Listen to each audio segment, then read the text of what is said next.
Shoulder జాయింట్ని మనం పైకి lift చేసినప్పుడు ఒక స్పెసిఫిక్ పొజిషన్లో నాకు నొప్పి వస్తుంది. ఇది చాలా మంది వినుంటారు, సఫర్ కూడా అయి ఉంటారు.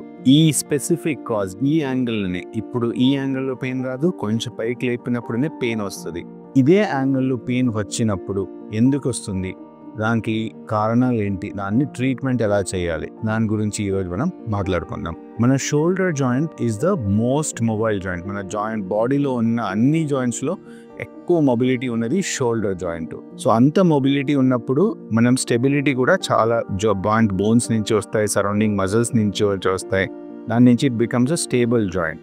కానీ ఈ మూమెంట్ చేసినప్పుడు మనకి జాయింట్లో ఉన్న కొన్ని నరాలు, బర్సా, అదన్నీ ఒక రెండు బోన్స్ మధ్య ప్రెస్ అయినప్పుడు ఈ పెయిన్ చాలా వస్తుంది. ఈ పెయిన్ని మనం ఇలా ఒక స్పెసిఫిక్ యాంగిల్, జనరలీ ఒక 100 డిగ్రీ టు 110 డిగ్రీ లేపినప్పుడు మాత్రమే ఈ పెయిన్ నోటీస్ అవుతుంది. చేయి మొత్తం కిందకి లేపిన తర్వాత పెయిన్ తగ్గిపోతుంది, ఆర్ మొత్తం పైకి లేపిన తర్వాత పెయిన్ ఉండదు. ఒక స్పెసిఫిక్ యాంగిల్లోనే పెయిన్ ఉంటుంది. దీన్ని మనం పెయిన్ఫుల్ ఆర్క్. యాక్చువల్గా ఏం జరుగుతుందంటే, ఇది షోల్డర్ జాయింట్, మన head of the humorous shoulder joints ఇది ఉంటుంది. పైన అక్రోమియన్ అని బోన్ ఉంటుంది. ఈ బోన్ మధ్యలో ఇలా స్పేస్ ఉంటుంది. ఈ స్పేస్లో కొన్ని స్ట్రక్చర్స్ ఉంటాయి. ఒకటి ఏమంటే బర్సా ఒక బలూన్ లాగా ఉంటుంది, కుషన్ లాగా, ఇట్ ప్రొటెక్ట్స్.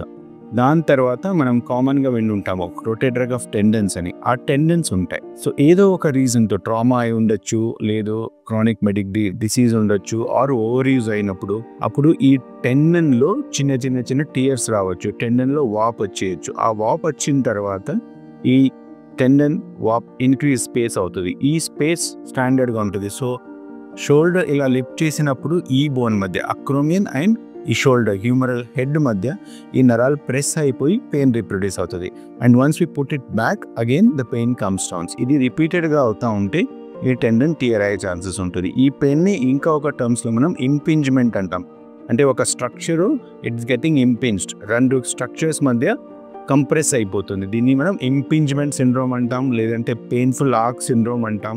సో కాజ్ వచ్చేసి ఇక్కడ ఈ కాల్షియం ఈ టెండన్లో, మన రొటేటర్ ఆఫ్ టెండన్లో టియర్ ఉండొచ్చు, వాప్ ఉండొచ్చు. దాని తర్వాత ఇంకొక రీజన్ ఇక్కడ ఉన్న బర్సా కుషన్ లాగా ఏముంటుంది, ఆ కుషన్లో కూడా వాప్ వచ్చేసి దాంట్లో ఇన్ఫ్లమేషన్ వచ్చే ఛాన్సెస్ ఉంటుంది.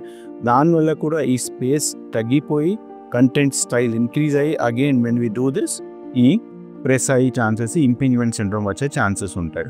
థర్డ్ రీజన్ క్యాన్ బి ఈ మన క్యాల్సిఫిక్, ఈ టెండన్ ఏముంది, టెండన్ లోపల క్యాల్సిఫికేషన్ అయ్యే ఛాన్సెస్ ఉంటాయి, అక్కడ కాల్షియం డిపాజిట్ అయ్యే ఛాన్సెస్ ఉంటాయి. దాన్ని మనం క్యాల్సిఫిక్ టెండినైటిస్ అంటాం. సో ఈ 3 రీజన్స్తో మనం ఇంపింజ్మెంట్ పెయిన్ రావచ్చు ఇలా షోల్డర్ లిఫ్ట్ చేసినప్పుడు. ఒకటి వచ్చేసి ద టెండినైటిస్, ద టెండన్లో వాప్ వచ్చే ఛాన్సెస్ ఉంటుంది. నెక్స్ట్ కొన్ని పేషెంట్స్లో అక్కడ కాల్షియం డిపాజిట్ అవుతుంది. ఆర్ థర్డ్ ఈ బర్సా ఏముంటుంది, బర్సాలో వాప్ రావచ్చు.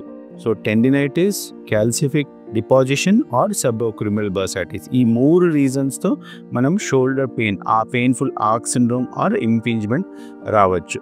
దీని ట్రీట్మెంట్ ఏంటి, జనరలీ మనం ఒక అల్ట్రాసౌండ్, కొన్ని పేషెంట్స్లో ఎంఆర్ఐతో మనం ఈ డయాగ్నోసిస్ని కన్ఫర్మ్ చేస్తాం after the clinical examination. Only bursitis ఉన్నప్పుడు అక్కడ స్టిరాయిడ్ ఇంజెక్షన్స్ కానీ పిఆర్పి ఇంజెక్షన్స్ కానీ ఇచ్చినప్పుడు ఈ వాప్ అన్ని తగ్గిపోతుంది. అండ్ తర్వాత పేషెంట్ మూమెంట్స్ అన్ని చేయొచ్చు, పెయిన్ చాలా మంది తగ్గిపోతుంది. ఓన్లీ టెండినైటిస్ ఉన్నప్పుడు, టెండన్ టియర్ లేదు, ఓన్లీ టెండినైటిస్ ఉన్నప్పుడు అగైన్ మనం అల్ట్రాసౌండ్ గైడెన్స్లో వెళ్ళి ఆ ఎక్కడ టెండన్ పార్ట్ ఇన్ఫ్లమేషన్ ఉంది, ఎక్కడ వాప్ ఉందో అక్కడ మనం లోకల్ స్టిరాయిడ్ ఇంజెక్షన్ ఇవ్వచ్చు, పిఆర్పి ఇంజెక్షన్ ఇవ్వచ్చు. దాంతో వాప్ తగ్గి పేషెంట్ మూమెంట్స్ అన్ని ఫ్రీ అవుతాయి. కానీ కంప్లీట్ టియర్ అయినప్పుడు ఈ ట్రీట్మెంట్స్ అన్ని హెల్ప్ఫుల్ ఉండదు. అగైన్ మనం నెక్స్ట్ వచ్చేసి కాల్షియం డిపాజిట్ అయినప్పుడు అగైన్ అల్ట్రాసౌండ్ గైడెన్స్లో వెళ్ళి ఆర్ ఎక్స్రే గైడెన్స్లో వెళ్ళి ఆ కాల్షియం ఎక్కడెక్కడ డిపాజిట్ అయింది దాన్ని మనం నీడల్తో బ్రేక్ చేసి అక్కడ మళ్ళీ పిఆర్పి ఇంజెక్షన్స్ కానీ స్టిరాయిడ్ ఇంజెక్షన్స్ కానీ ఇవ్వచ్చు. ఆల్ 3 కండిషన్స్ని మనం ఒక ఇంజెక్షన్ థెరపీతో కంట్రోల్ చేయొచ్చు. ఓన్లీ కాల్షియం డిపాజిట్ ఉన్నప్పుడు మాత్రం దాన్ని మనం నీడిల్తో ఆ కాల్షియం డిపాజిట్స్ని అన్ని బ్రేక్ చేయాల్సి వస్తుంది. బ్రేక్ చేసి దాన్ని ఆస్పిరేట్ చేసినప్పుడు వాప్ తగ్గిపోతే పేషెంట్స్ పెయిన్ చాలా రిలీఫ్ అవుతుంది. Thank you.